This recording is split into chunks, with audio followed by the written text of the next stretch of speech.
Hey, welcome back to the Real Birdie channel.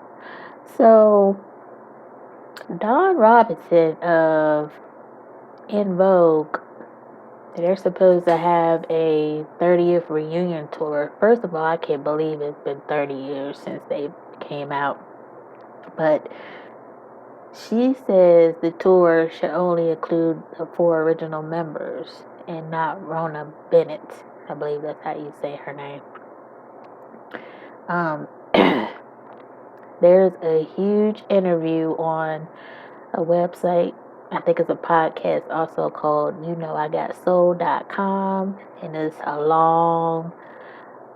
She talks about the split from En Vogue.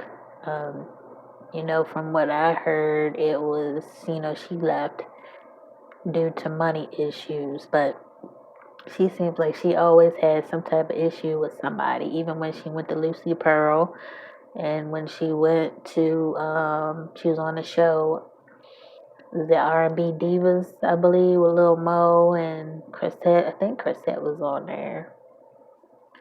Um, I actually liked that show. Yeah, that was the one with Kelly Price.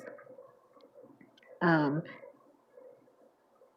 so I'll put the link in so you guys can read all of this yourself because it is very, very interesting. So apparently before the pandemic, now, I Got Soul, they asked her, it says you had just begun doing shows with Maxine as part of the Funky Divas before the pandemic started. And was it disappointing having to put a pause on that? Now, Dawn says that kind of fell apart for a different reason. It was a personal situation that happened between her and I. I know it happened a long time ago, but it was something I couldn't let go. I just couldn't trust her after that. So it was just personal with me. I always say this, if you sweep something under the rug and the elephant is still in the room, it doesn't go anywhere. We didn't deal with it back then. I brought it back on a phone call with our manager and it blew up. Also, Cindy and Terry were trying to get the name Funky Divas.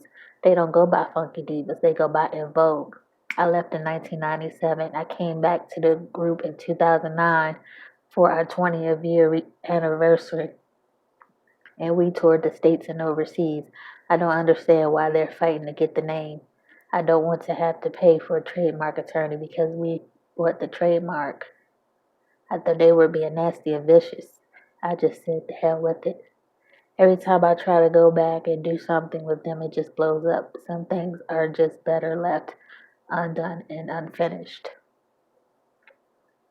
Um, so a lot of questions.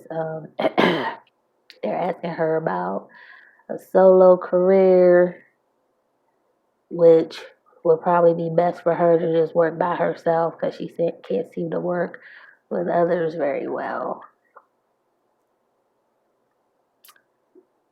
Um, Now I don't know.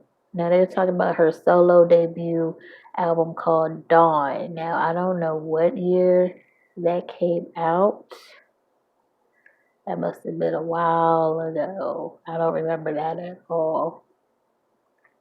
Um, Now the 30th reunion problem. She said her problem is Rona being there.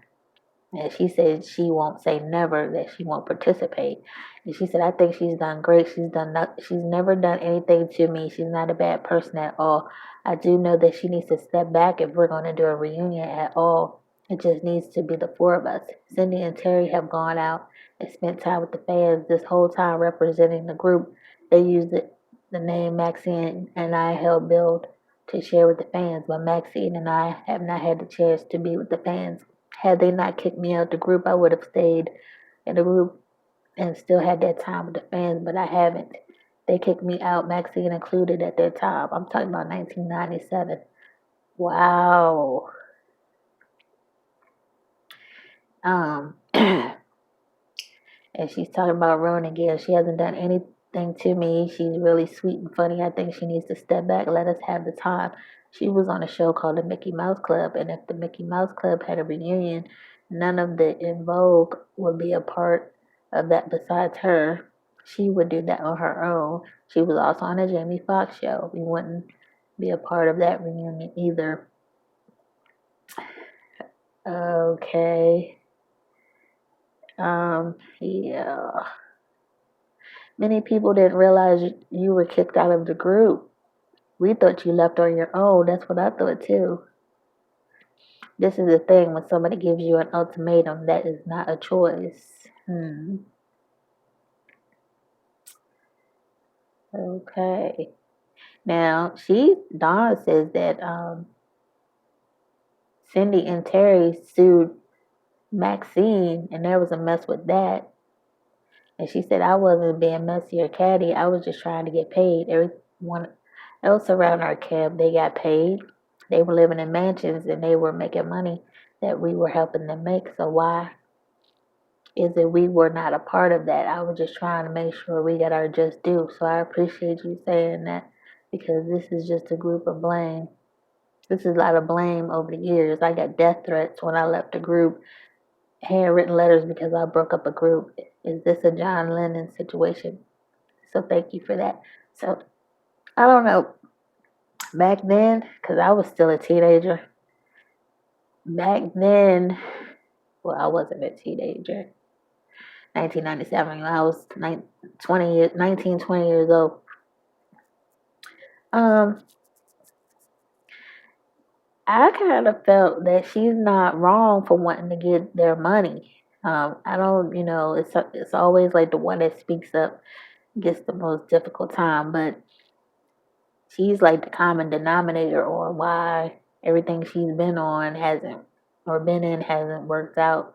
And I think it's kind of wrong for her to talk about Rona like that. Um, Rona was also on the Brewster Place show. They had a show with a couple episodes on there, and she was probably like 13 years old singing on there. So she has a nice voice, and she's held the group together since the other two weren't there. I would really love to hear from Maxine and hear her thoughts about it, because we haven't heard from her. Um, but yeah, I believe this is on YouTube as well, so you guys can take a look at that, because this is probably like an hour long. But Dawn is always looked at as the problem child, but I do think she's right for trying to get them to get paid what they're worth, because that was a awesome, amazing group. Their voices are superb. I didn't know they had brought on another member. I guess she didn't last that long, but Rona has been with them for a while. But it's wrong for her not to